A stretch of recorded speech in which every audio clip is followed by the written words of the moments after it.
Nailhan na sa Cebu City Police Office ang usa sa mga sospek sa pagpatay sa dalagang si Rhea May Tukmo. Kinsa gipatay o gilabay nga gisulod sa karton sa may sitio Umuhon, Barangay Tisa, Dakbayan, Sugbo ni atong Hulyo 17. Ang sospek gila sa kapulisan nga si Roberto Gabison alias Insik nga molupyo sa sitio Kabulakan, Barangay Guadalupe, Dakbayan sa Sugbo. Si Gabison gingong mo'y gitudlo sa usa ka Simeon Kabutero nga nagsugo kaniya sa pagbaligya sa cellphone ni Rhea May sa usa ka tindahan sa may Carbon area ni atong Hulyo 16 sa hapon. Ang adlaw nga gikatahong na missing si Rhea May. Si Kabutero mo ang lalaki nga nakuha sa CCTV footage sa usa ka tindahan nga mo'y mibaligya sa cellphone ni Rhea May. Gawas na ini, gitudlo usab ni Kabutero si Gabison nga iyang nakit-an nga mo'y kuyog ni Rhea May sa ilang dapit. Nianang Sabado sa buntag, Hulyo 16. Si Kabutero gayong nagpuyo sa sitio Sampaguita, silingang sitio sa Kabulakan. Matod ni Police Lieutenant Colonel Janet Rafter, ang Deputy City Director for Operations sa Cebu City Police Office, nga si Gabison o Kabutero kasamtangan karong anaa sa ilang kustudiya. Kinihuman nga si Kabutero gialarma ni atong Sabado, Hulyo 29, gumikan sa paghupot niini og armas. Dihang nasikop didto na mailhi sa kapulisan nga siya ang lalaking mibaligya sa cellphone ni Rhea May sa usa ka tindahan sa may Carbon area. Base usab sa nakuhang kopya sa kapulisan nga CCTV. Dihang gisukit-sukit sa kapulisan si Kabutero nganong anaa sa iyang posisyon ang cellphone ni Rhea May. Din hinagi yung gitudlo ni Kabutero nga gisugo siya sa usa ka alias Insik. Sa pakisusi sa kapulisan, nasuta nila nga ang alias Insik ang gitumbok ni Kabutero mao di ay si Gabison. Kinsa nasikop na ni atong tuig 2020 sa Barangay Kaputhaw, gumikan gihapon sa pagpamaligya o ginadili nga drogas. Naatol usab sumala ni Rafter nga ni atong Domingo sa kadlawon, Hulyo 30, nasikop sa usa ka bypass operation si Gabison sa Cebu City Police Office. Sa pagsukit-sukit sa kapulisan, gingong mihimakak si Gabison sa kalambigitan sa kamatayon ni Rhea May. Apan alang kang Rafter, makonsidera gihapon siya nga suspect base usab sa sirkumstansya nga ilang nasayran. He was positively identified to be the person who last nga kuyog ni Rhea May ug mo'y ning hatag nga pabaligya ang cellphone. Niadtong mga panahon na nga nawala si Rhea May ug katapusan una siya nakita ug sa katapusan siya nakita. Dili pa hinon makabutyag si Rafter unsay relasyon ni Gabison og sa napatayng si Rhea May.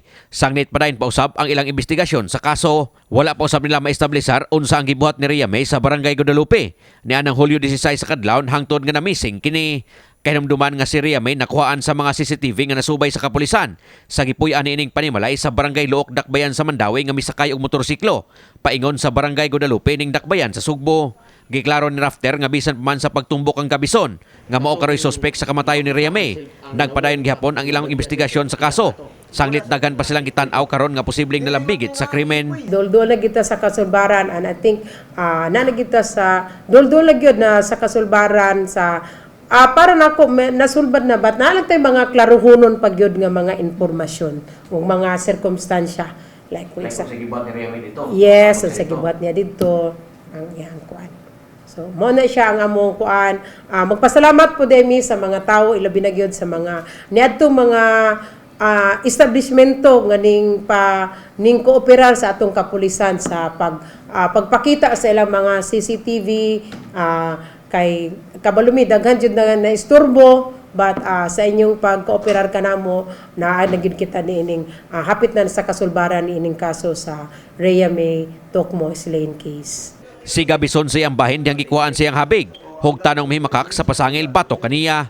Wala siya matud pa makailan ni Rhea May og labang wala makailan ni Kabutero. Miangkon hinuon siya nga tigbaligyan siya og ginadiling drogas. Miangkon usab siya nga adunay cellphone nga gipaprinda apan ang ihang cellphone nga una na niyang napalit sa usa ka pawn shop sa may Barangay Tabunok, Dakbayan sa Talisay. Apan dili usab si Kabutero ang iyang gisugo, kundi ang usa ka gihinganlan og Ipoy Kanyete. Gihimog ata ni Gabison nga imposible nga magkuyog siya og si Rhea May gumikan kay gawas nga di isla kaila. Imposible sab nga mauban kini og sama kaniya nga walay trabaho og nagsaligra sa asawa. Ang iyang bati nga record kalabot sa ginadiling droga sa ilang dapit. Moy usa sa gitumbok ni Gabison nga hinungdan nganong siya ang gitudlo ni Kabutero. Layo ra kinas tinuod sir. So mahog murag gipasangin na kani. Nahog nagpasangil na huno na agud sir.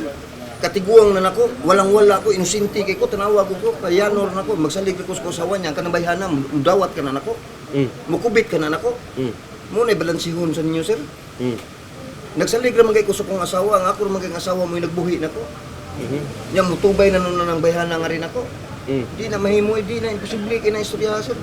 So ikaw, kuwan lang ka, kaya na-involve na kag-drugs? Ha? Na-involve lang ka og drugs?